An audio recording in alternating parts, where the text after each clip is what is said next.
Bayangkan setiap tengah malam ada seseorang yang mengetuk pintu kamarmu. Kamu mendengar jelas ketukannya, bahkan napasnya, tepat di balik pintu. Tapi saat kau beranikan diri untuk membuka, tidak ada siapapun di sana. Pertanyaannya, beranikah kau tetap tinggal di kos itu? Inilah hantu ibu kos. Setiap malam mengetuk pintu kamar. Malam selalu membawa rahasia. Kadang di balik tembok kos-kosan tua ada sesuatu yang tidak pernah terlihat, tapi selalu mengawasi. Inilah kisah Rio, mahasiswa perantau yang baru pindah ke sebuah rumah kos sederhana di pinggir kota. Sebuah rumah kos yang menyimpan misteri dan menakutkan. Suara motor berhenti, standar motor diturunkan, suara jangkrik malam berbunyi.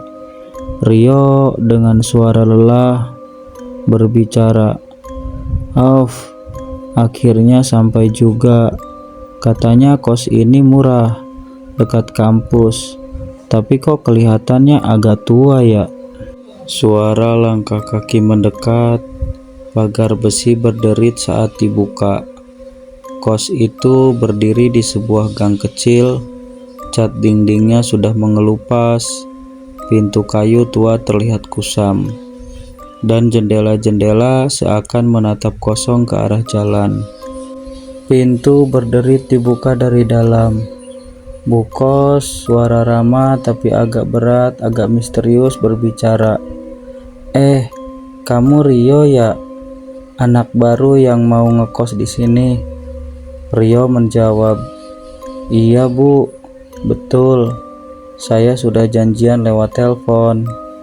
Bu kos menjawab lagi, "Masuk nak, masuk. Kamar kamu di lantai atas.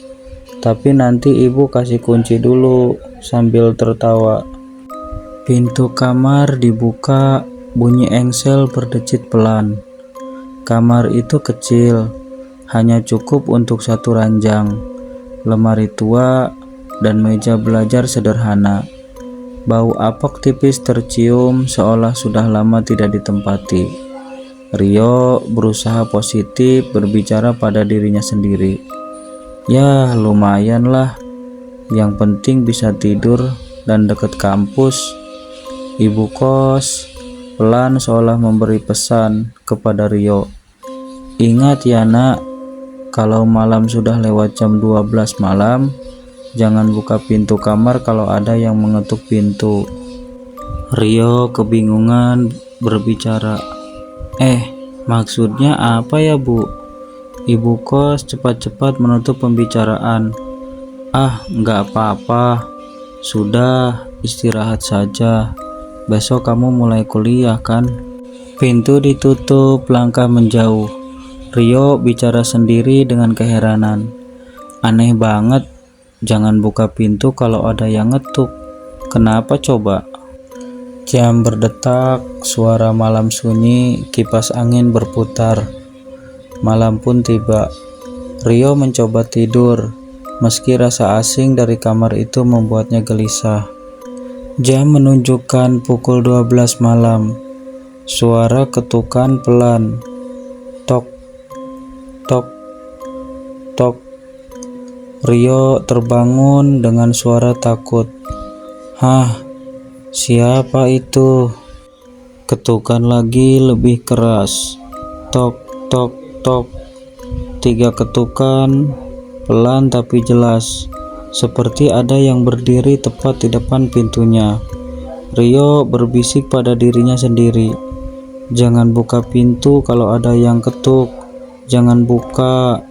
Ketukan ketiga kalinya lebih cepat disertai suara napas berat di balik pintu.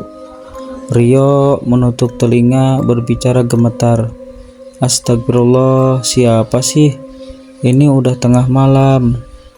Tiba-tiba ketukan berhenti, hening, hanya suara jam dinding berdetak keras. Rio menahan napas, hening tapi entah kenapa bulu kuduknya berdiri, seperti ada seseorang atau sesuatu masih berdiri di balik pintu. Suara gesekan kuku di pintu kayu. Rio hampir menangis dan berdoa, "Ya Allah, lindungi aku." Di pagi hari, ayam berkokok, suara motor lewat, suasana pagi udah normal. Rio melemaskan badan lelah dan berbicara kepada dirinya sendiri. Ternyata cuma mimpi ya. Semoga cuma kebawa sugesti omongan Bu Kos tadi malam. Pintu kamar dibuka, suara langkah ke koridor. Namun saat Rio keluar kamar, ia melihat sesuatu yang membuat darahnya berdesir. Suara langkah kaki mendekat. Di pintu kamarnya ada bekas goresan panjang, seperti bekas kuku. Suara bisikan samar perempuan, "Buka pintu." Rio teriak kaget berbicara, Astaga, ini beneran." Itu baru malam pertama Rio di kos itu, tapi malam-malam berikutnya akan jauh lebih mengerikan, karena pintu kamarnya tak pernah berhenti diketuk. Malam pertama sudah cukup membuat Rio tidak bisa tidur, tapi ternyata itu baru awal, karena gangguan di kos tua itu semakin lama semakin nyata. Siang hari, suara burung, motor lewat, suasana siang ramai. Rio dengan suara lelah dan ngantuk berbicara kepada dirinya sendiri. "Aduh, kuliah tadi rasanya gak fokus sama sekali, gara-gara semalam gak bisa tidur." Langkah kaki naik ke lantai atas, suara pintu kamar dibuka. Rio masuk kembali ke kamarnya, tapi saat ia meletakkan tas di meja, pandangannya tertuju pada sesuatu yang aneh. Suara kertas bergeser. Rio berbicara pelan-pelan.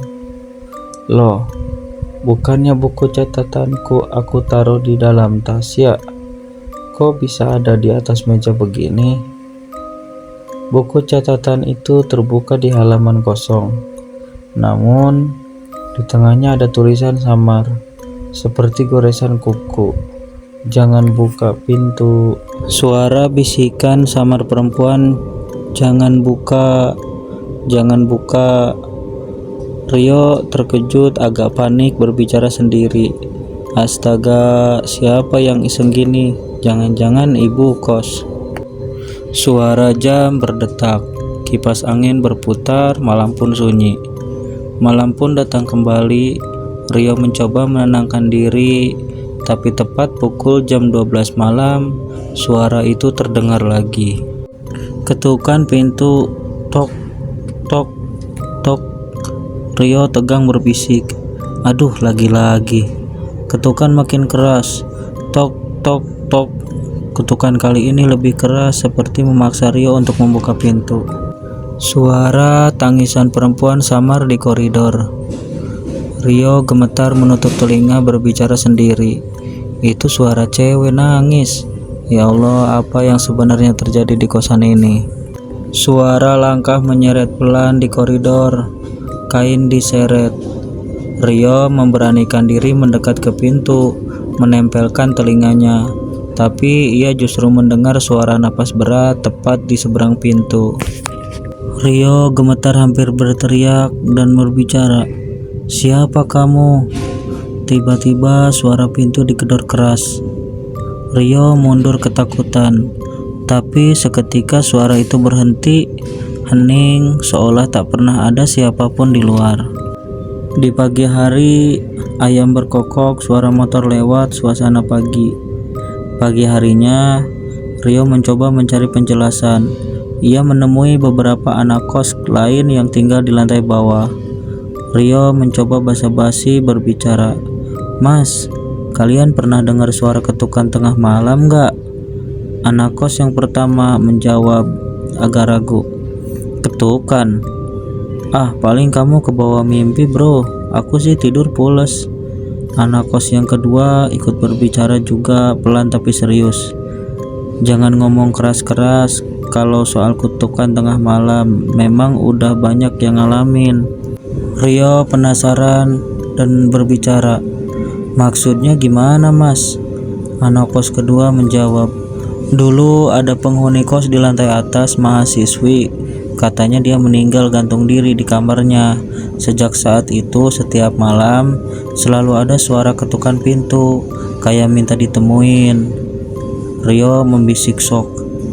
Jadi suara itu beneran dari arwah penghuni lama. Di malam ketiga, jam berdetak cepat, suasana mencekam. Malam ketiga jauh lebih menyeramkan, karena kali ini Rio bukan hanya mendengar ketukan. Ketukan pelan, tok, tok, tok, lalu disusul suara tangisan makin keras. Rio menutup mata takut berbicara pada dirinya sendiri. "Aku harus tahan, jangan buka pintu, jangan buka pintu." Rio berteriak histeris. Suara kaca jendela pecah pelan. Perempuan itu menempelkan wajahnya di kaca, lalu menghilang begitu saja. Rio kini yakin ada sesuatu yang mendiami kosan itu, sesuatu yang tidak ingin ia abaikan. Tapi sebenarnya sosok perempuan itu dan kenapa setiap ketukan selalu terjadi tepat di tengah malam. Suara langkah kaki menyeret, disusul bisikan, "Jangan percaya, jangan percaya." Apakah benar ibu kos adalah sumber dari semua ketakutan ini? Temukan jawabannya di bab 3, Jeritan Malam dan Rahasia Ibu Kos. Kalau kamu berani dengarkannya, jangan lupa klik subscribe dan aktifkan loncengnya, karena teror sesungguhnya baru akan dimulai di bab 3.